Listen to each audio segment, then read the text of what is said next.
കൈക്കൂലി വാങ്ങുന്നതിനിടെ എറണാകുളം മരട് സ്റ്റേഷനിലെ grade SI പിടിയിൽ. SI ഗോപകുമാറാണ് വിജിലൻസിന്റെ പിടിയിലായത്. സ്റ്റേഷനിൽ പിടിച്ചുവെച്ച വാഹനം വിട്ടു നൽകാൻ 10,000 രൂപയാണ് കൈക്കൂലിയായി ഇദ്ദേഹം വാങ്ങിയത്.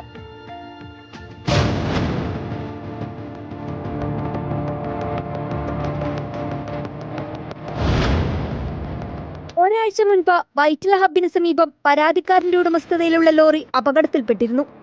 ഗ്യാസ് സിലിണ്ടർ കയറ്റിയ ലോറി ഓടിച്ചിരുന്ന ഡ്രൈവർക്ക് ഹൃദയാഘാതം മൂലം നിയന്ത്രണം നഷ്ടപ്പെട്ട മറ്റു വാഹനങ്ങളിലും ഇലക്ട്രിക് പോസ്റ്റിലും ഇടിക്കുകയായിരുന്നു. ഈ അപകടത്തിൽ മരട് പോലീസ് കേസ് രജിസ്റ്റർ ചെയ്തിരുന്നു. കേസിൽപ്പെട്ട ലോറി വിട്ടു നൽകാൻ സ്റ്റേഷനിലെത്താൻ പരാതിക്കാരനോട് ഗ്രേഡ് SI ആവശ്യപ്പെട്ടു. തുടർന്ന് 10,000 രൂപയുമായി അടുത്ത ദിവസം എത്തിയാൽ വാഹനം വിട്ടു നൽകാമെന്ന് അറിയിച്ചു. ഏറ്റവും കുറഞ്ഞ തുകയാണ് താൻ ആവശ്യപ്പെട്ടതെന്ന ന്യായവും ഗ്രേഡ് SI പരാതിക്കാരനോട് പറഞ്ഞിരുന്നു. പരാതിക്കാരൻ ഈ കാര്യം വിജിലൻസിൽ അറിയിച്ചു. വിജിലൻസ് കെണിയൊരുക്കി നിരീക്ഷിച്ചു വരവെയാണ് ഇന്ന് 4 മണിയോടെ ഗ്രേഡ് SI കൈക്കൂലി വാങ്ങിയത്. വിജിലൻസ് സംഘം ഇയാളെ കൈയോടെ പിടികൂടുകയായിരുന്നു.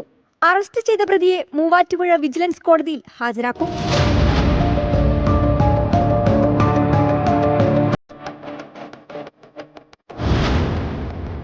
റിപ്പോർട്ടർ, കൊച്ചി.